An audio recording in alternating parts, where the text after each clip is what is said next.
Black love is beautiful, but let's be real, a lot of our black couples in diaspora are breaking up so soon. What could be the problem?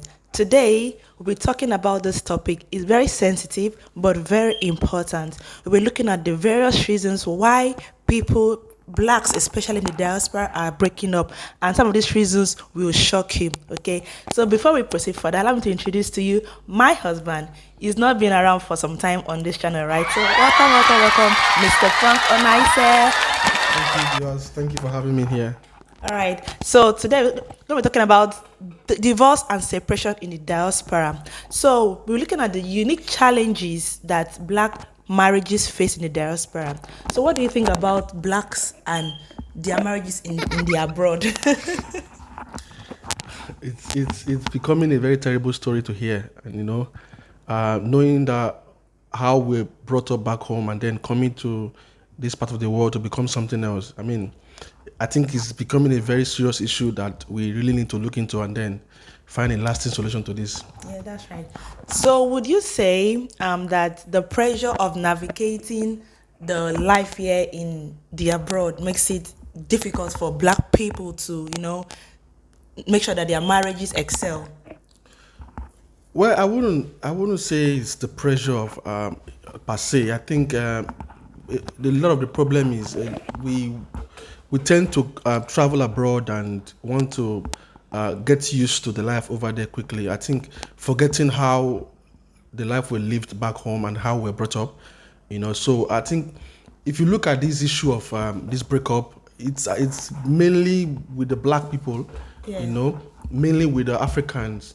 We have other countries living here as well that are not British, but you don't seem to see this thing happening. It's only with the black. So I think it is not with the pressure. It's about us trying to To fit in because we want to fit in like the system. I want to like be like the Want to Western belong, people, yeah. So that's one of the reasons why I think these are the challenges black people face. When you go to the Rome, behave like the Roman, that's what we have, that mentality, right? So we want to like fit into the Western culture, and we find that so difficult. I think when they say when you get to Rome, behave like Roman, we tend to misinterpret that word per se. When they say behave like the Roman, when you get to a place, you look at how they live, and then you try to see how that living there can impact you positively. That's what they are saying, not doing the other way around. So I think the problem is we get to Rome and then we copy everything in Rome. So we don't want to know if this thing is going to affect me or not. We don't care. So long as I want to be identified as somebody who's living in Rome. And do you know that when it comes to this fitting in something, permit me to say that the Asian communities, even if you see their divorce rate is so low compared to the Africans, the blacks. Today I'm targeting the blacks, okay, because I'm a black person, we are from a black family, and we are seeing that a lot of people that are breaking up because of they want to fit in, they want to be, when they come to the abroad, they want to just do what they're not supposed to do. Like they want to, this family are spending £200 to get these shoes. You just want to fit in, and and you find that it's going to make it so difficult for them to come out as agree. There's no agreement when they come to the diaspora. I think I like the fact that you've brought the issue of spending to this issue, and because that leads us to the second point: financial struggle. Yes. So I think the problem is we are allowing the pressure of the society to overwhelm us, because like you said, this thing happens with our black people as well. So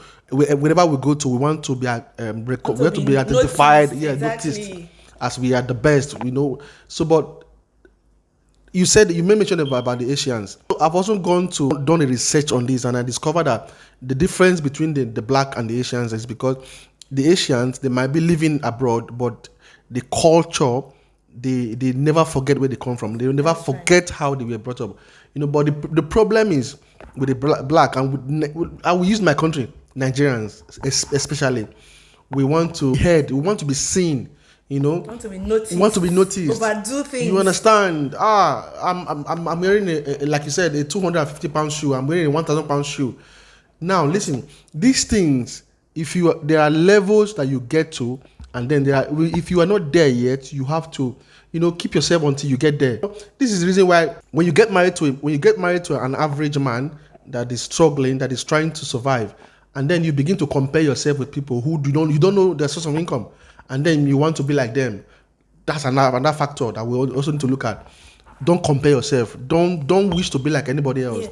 And do you know that this divorce thing is really interesting to know that those people coming from Nigeria, like this set of people that's coming from Nigeria this period, they're the one breaking up so quickly. I read a story, right? So this lady said that her husband has not been supporting her at all, and she's expecting, right? And those that have not been supporting, she takes care of the herself, because she came in as a student, right? So she takes care of her finances, her students' bills, and all of that. Even rich house rent, she's paying. So she asked her husband to go and like look for a job. Since you're dependent on me, you have more hours to work and support to the family. But no, the man said, "This is abroad. I came to enjoy my life." And the fact, this is what she said, and that word lives rent-free in my head. He said the husband always call her "one in charity" because she shops a lot in charity shop, and whereas the husband shops Adidas, Nike, and all of that expensive things, and you know that the family needs those funds, and using these funds to buy unnecessary things. It's okay to look good, but do you know that at the expense of your family is very wrong, and all these things can actually cause divorce. And it is causing divorce because it was a problem. Now, what will you advise that woman to do at that kind of situation where she needs a help from her partner? It's just you and your husband in this country. You have nobody to help, nobody to assist you. Now, we need help to. The lady said even up to the point of looking for a job. She's searching for the job for the man. She's looking, applying for jobs. Even when it reached the interview, the lady is doing everything. When the interview day, they will say, "Sweetheart, interview days today, go." I say, "I don't want to do that kind of job. I'm not interested. I want kind of job. I want kind of that." What will you advise this kind of woman to do? Firstly, I will say, before they got married, they had a time they dated, Of course, and then they had the time of courtship, and then that was enough time. I know you cannot know everything during that period, yeah. but at least you should be able to know, have a clue to what this kind of person look like. So from the beginning, you knew that this man is like this, and then you still went in and then got married to him. Sorry, permit me to cut it short. The lady said it was not like this in Nigeria. When it came to the abroad, that everything changed. In terms of How long did they married in Nigeria before they came here? I have no idea about So that. that's another thing you should also look at. There's no way you can hide your identity for some time, but there's no way you can hide it for that long. So I am very sure the man must have been doing it, but probably because he wasn't having a good job in Nigeria, so he wasn't spending that much. But from the little he was having in Nigeria, you should be able to know this man is a rough spender. So from there you should know that this kind of thing, that if I am going to enter into this marriage, that means I'm going to be the one to be doing the most of the work. So I think she must have knew from the beginning before she went in. But now that she's inside now, the question is how do you advise her? I think in this case you just need to keep pushing carrying your cross, because we can't advise you to leave the man now. We can't advise you to break up with the man. So because we are here kicking against the breakup. So what I would advise you do is just keep doing your thing, and then the little you can do the ones you cannot do, you leave it for God. Yeah. So I think that would be my advice for her, because at this moment now, at this point now, we cannot ask her to leave. Of course. Okay, because obviously there's no evidence of abuse, physical abuse. Even if the man is abusing her financially, there's no physical abuse, so you can actually work that out. Okay, another point I would say is the next point this will lead me to is social media. Life in social media is totally different from reality. A lot of women, not only a lot of people, they see things in social media, they want to live that life, unrealistic expectation, and that can be very toxic in marriage, right? So what would you advise, or what would you say one or two things concerning this? Common sense. Common sense. There's one thing I've gone to understand about the social media. The people who are promoting these social medias they go about the other face. They are not real. They are not showcasing their real life. That's one thing we should know. So whatever you see on social media is just for the views, and then for the likes. So I pity for people who want to use social media to modify their life. I'm sorry for you, because you're going to end up being the fool. So they're going to just use you to cash out. They are using people to cash out. So comparing your life or yourself to social media life is is one very big mistake that a lot of people are making. You know, that those flashy cars you see on social media, those things, they are not, if you go behind the scene, you discover that they are not real. A lot of them go to where they sell cars and they just rent car for a few days, and they just tell you, I just bought a new car, and then you seeing it, you start putting yourself under unnecessary pressure because you want to be like them, and then they are just there cashing out. They are using it to make money, and then you think that you see people going to designers, say I just bought this for so amount of money, and then at the end of the day you discover that these guys are lying. So don't be fooled, please. Don't be fooled. These guys are just using you to make money, to get views. That's all I have to say. Okay. That I also saw this story somewhere about a couple. So in this abroad matter, when it comes to this divorce and separation in abroad, I think women are the victim here. Really agree with that, because for example, this is why I said so. Okay, this couple, they have issues with their accommodation, right? So this man has enough money to save, and the man also has money to save. So according to what I read, their salary is high, okay, for them to get a house. So this lady now suggested to the man that we should go and get a house, right? And if you don't want to stay in the house, we can actually let it for other people to use, right? So this man said, because the man said, okay, that she's ready to even foot 70% of the fee, let the man just support with what he can, because the man is not financially stable at the moment. Do you get? So the lady now said, but the man is saying no, he doesn't want that when he's ready, he himself is ready, he's going to, talk about the mortgage and all of that. But the man said that getting a mortgage this time is appropriate because they haven't reached their accommodation. Instead of going to rent another place where they can afford money to buy a house. What do you think will happen to that marriage? Because at this point, at the end of that story, it was concluded that the man was seeking for advice from people like, okay, what will you suggest me to do now? Should I go ahead, wait for my husband until when he's ready to buy a house? Or now that I have my own money now, should I buy the house with our name or with my name? What will you suggest that? First of all, the woman, did she took her time to ask the man why he's going to wait for some time? Because the man just came into the country, that's one. And secondly, the man is not financially stable yet, but the man said he's ready to foot 70% of the bill, and that the man is capable of taking care of the other percent of the bills. The husband is kind of full of pride, so he just wants to be the man of the home instead of like financing the whole of the rent. Do you get? So but man is not saying no, I won't let you pay 70%. I want to pay the bulk of the money. So will you just wait for me like for some time? Let me just gather myself so that when we have enough money, we will sort out the bills and the rest. Okay, now let me answer this question by start by saying, for example, you have a man who is telling you, okay, do not pressure yourself. Give me some time. Instead of you spending your money, your bulk of money, let me come in and then spend the bulk of money. Give me some time. You reserve your cash. Then let me put myself in order and then pay the bulk of the cash. For me, I think that's not a bad idea. I don't know. I actually don't know what the story is like, But from what I'm hearing now, I think the issue here, it should be the woman, and I will tell you why I say so. Now, why is she so pressing that she must buy it now? Then what the man must have seen something that we are not seeing.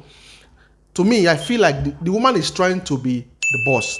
She's trying to make it look like my money is more. So whatever decision I will be taking in this house, I will be taking it. So the man must have seen this one coming up and said, okay, if I allow this woman to pay bulk of the money, I might not have a say. So let me be the one to pay the bulk so that I can have a say, So there is one challenge I have with, I don't have issue with empowering women in this country, but the problem is the women are taking advantage of the empowerment to enslave the men. You said a point earlier that the women are the victim. I just smiled when you said it.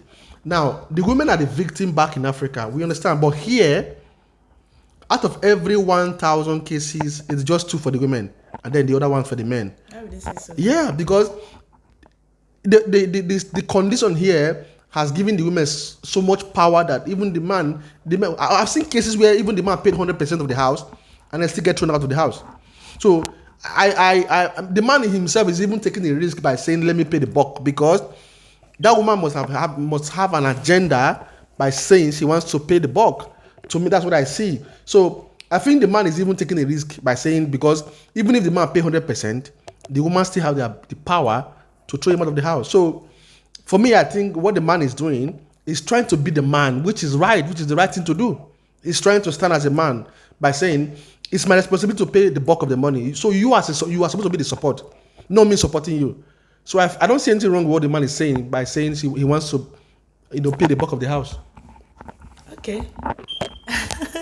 And okay, that will lead me to another key point I noted down was when it comes to divorce and separation in the diaspora, it has to do with cheating, dating apps, DMs. When it comes to abroad, people are exposed a lot, and it's not only in the Western world, it's worldwide now. The world is going global. What's going to digitalize?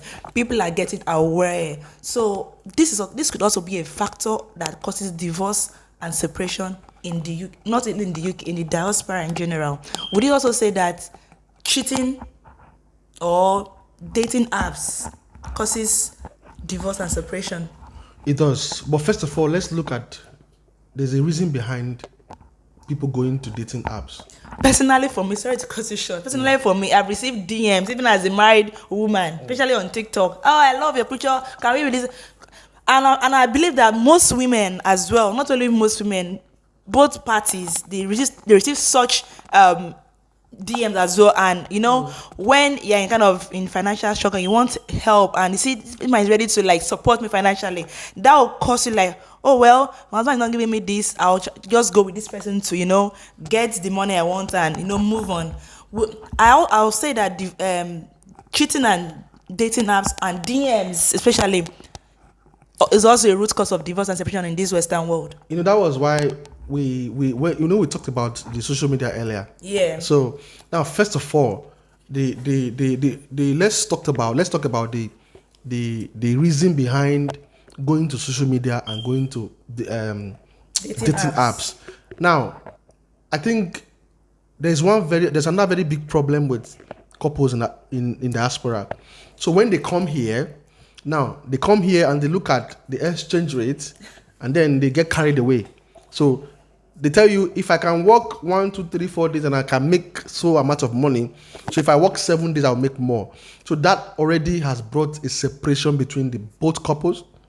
And then when the man is not available when the woman needs him, the next thing she does is, what will keep me busy? So let me go to social media. And then from social media, she will now begin to see things that she's not supposed to see.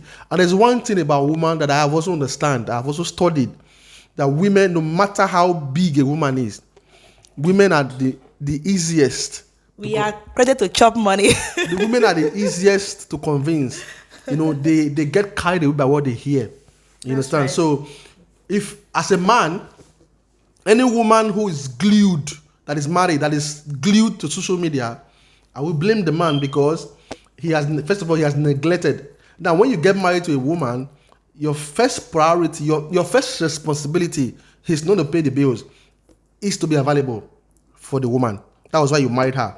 So your first responsibility as a husband is to be available for the family. Now, when you have your availability, if your availability is enough for the family, then you cannot begin to do other things. So it is not the money first.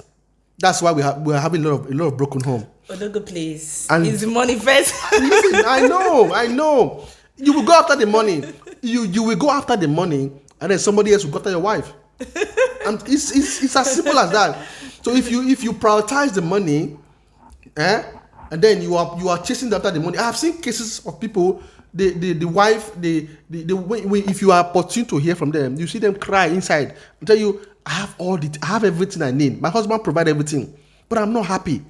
They'll tell you I'm not happy because the man I get married to, I don't even see him day and night. You understand? So it is not the money.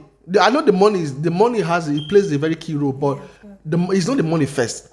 You have to first of all prioritize the happiness first. Coming to think about it, actually, it's not the money, because back then our parents, our grandparents, through thick and thin, they still stay together. Rich. No divorce, no separation.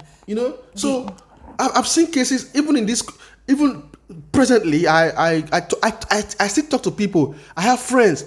I have somebody that I was talking to some time ago, and then she said, I my husband is providing all that I need, but I'm not happy.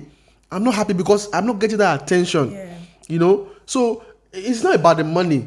I read a post of about of a footballer who was sick.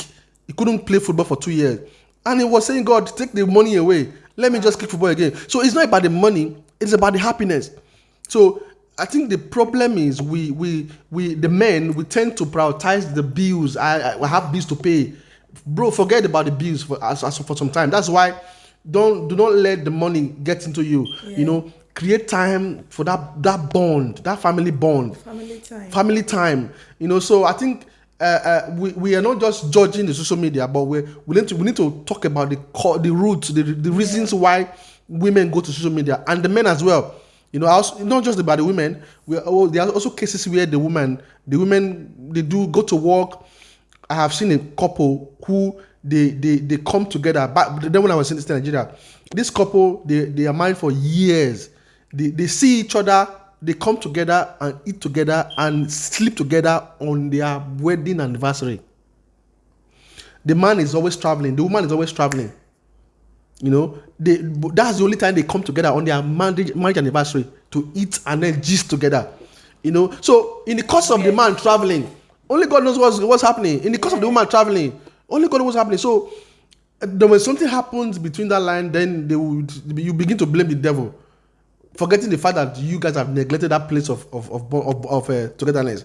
So I think the dating apps, we can't blame them because they have to make their money, but let's look at a common ground for coming together, that togetherness. Would you also say that the issue of infidelity causes divorces and separation in the diaspora, or is a general thing? Never neglect the fact that we leave our comfort countries where we are well brought up, and then where we know these things are wrong. Civilization has gone far beyond Africa. So we even if we are not opportune to see this, we watch them on TVs. So we know that these things are already we know that they are wrong. But my challenge is that knowing that this thing is wrong and then leaving Africa to come to Europe and then become fond of these things is the issue. So it's not about the infidelity, it's not about being in general, but I think it's a personal thing. It's a personal thing. So I think it's something that we need to, first of all, discipline ourselves. Discipline yourselves. Know where you come from. I'm happy you made mention of that, the Asians. I will not stop using them as examples. These people, they travel abroad, not forgetting where they come from. The first thing they did, I was talking to an Indian lady and I said, how do you do these things? And they said, when a child is born, the first thing when they start speaking, the first thing you tell them is, you are in the UK, but you are an Indian person. This is where you are from. This is the culture. Make it known to them. This is how we do it. Sound it in their ears. You understand? Yeah. So I go out every day and I see children of underage smoking. I see children doing. I have never seen an Indian underage child smoke. I have never seen a Chinese underage smoke. I can't even count how many Africans I've seen. So it's always our. I think it's about you coming here to not forget where you come from, not forget your culture. We have so neglect culture. Africans, we are so neglect culture. This is not about Christianity. Not about religion. So, but let's know that there was a way that we were brought up. Like you said, our fathers in the old, we are never rich. They were never educated, but yet that bond, they were contented, they were happy. So let's always fall back to the roots. So I just want to add this one, right? Okay, we have seen that film, The Adolescent. So if you have not seen that film on Netflix, go and watch it. Every parent should watch it. If you have a teenage child as well, watch it. So, at the conclusion of that movie, the parents, they were crying. They said, okay, the way I brought up because they have an older child, that older child was well behaved, but the younger child was one that went to jail for murder, right?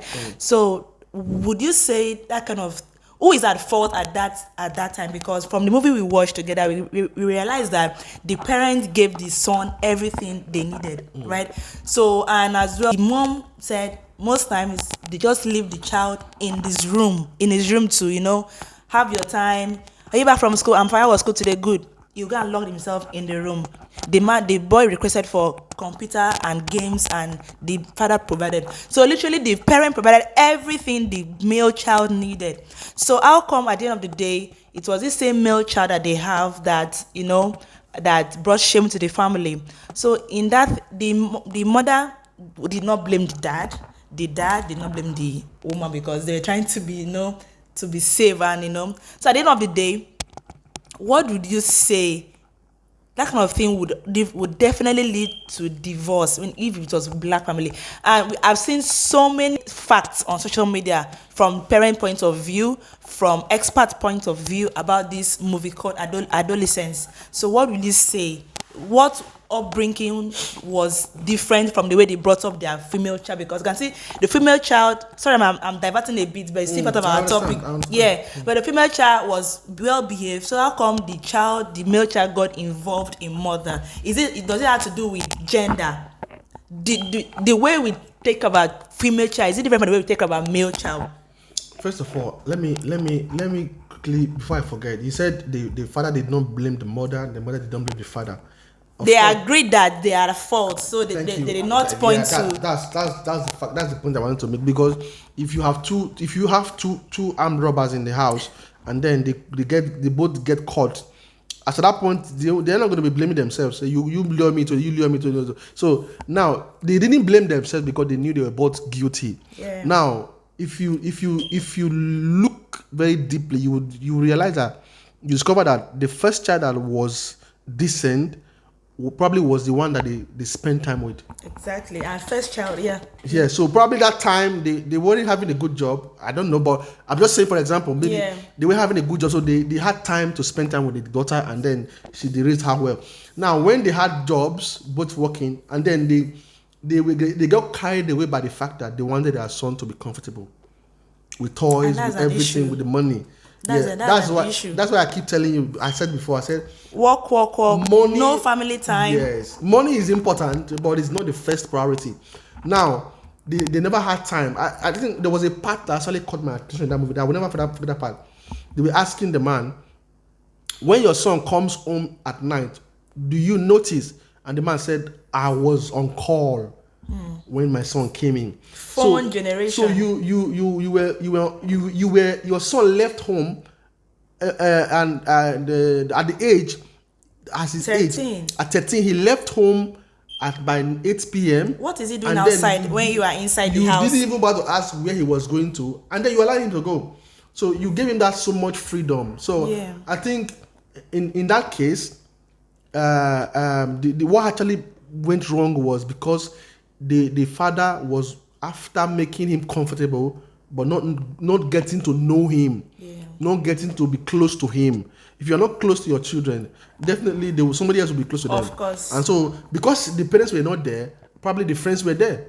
So they lured him into what he wasn't interested. But I know probably maybe for a topic for that day. But the focal point for today is that probably if that family was an African family, like you said, that home was gone. Yeah. That home was gone. So I think we should not prioritize the money.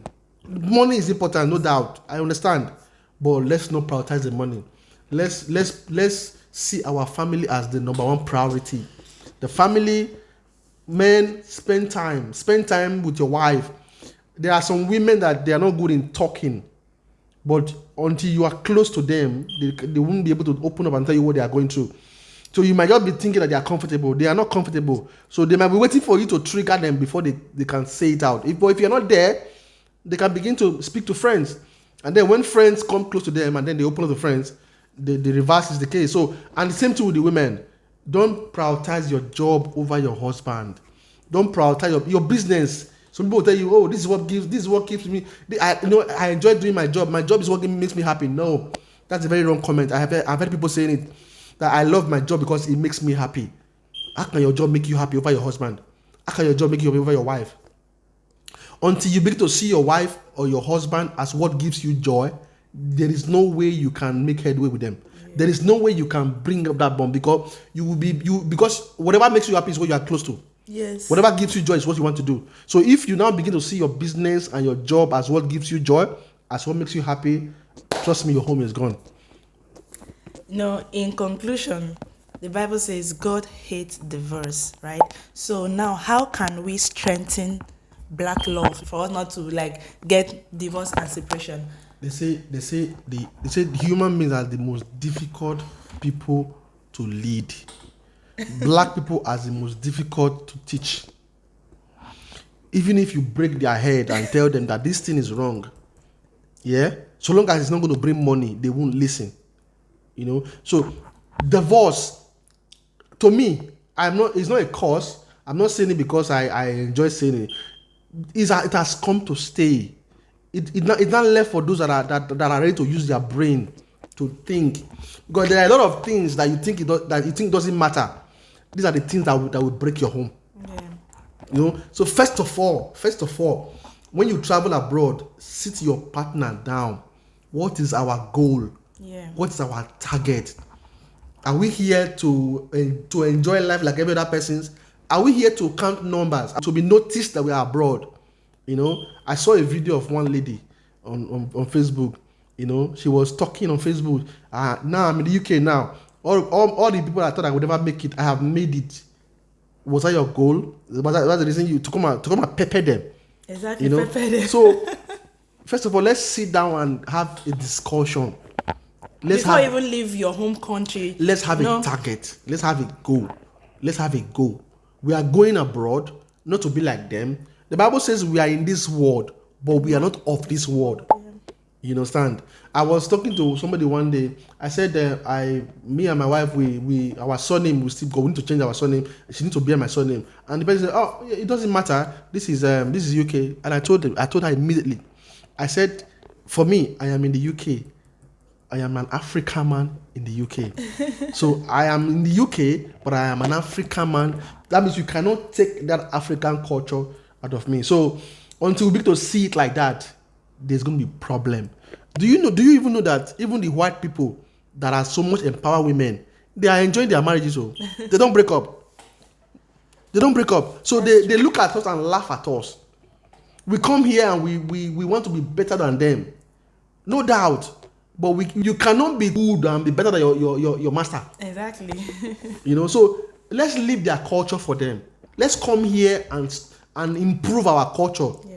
You understand? Let's come and improve our culture. I think that's one of the ways that we can, strengthen our black love. I also believe about creating more awareness. Okay, create more awareness about topics like this, and it also help build relationship. And you don't have to give up so soon. Okay, so let's not give up so soon. Love is a beautiful thing, right? But we have to always be together through thick and thin. We want to grow. And what I hate most is the broken home, because the kids are the most. My heart goes to those children that are from broken home, because at the end of the day, imagine how they feel, because I can't even think about it. Okay, so it's already a foundation, because if a child that grows up from a broken home is going to end up having a broken home too.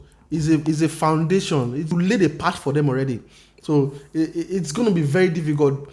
Any child that grows from a broken home, you have given that child so much work to do, because he or she needs to break out from that. Break out, very important. So by the time the strength is not enough, he will fall for the same route, and then leaving that yoke for the next generation to break. So I mean, we need to do better. Yeah, need to do better. And in life, we're supposed to be moving forward. How come the older generation, they're not getting better than the new generation? It's something to think about. It's something to think about, honestly. So that brings us to the end of today's topic about divorce and separation in the diaspora amongst the blacks. Okay, let me know your thoughts in the comment section. What do you think is the root cause of divorce in abroad?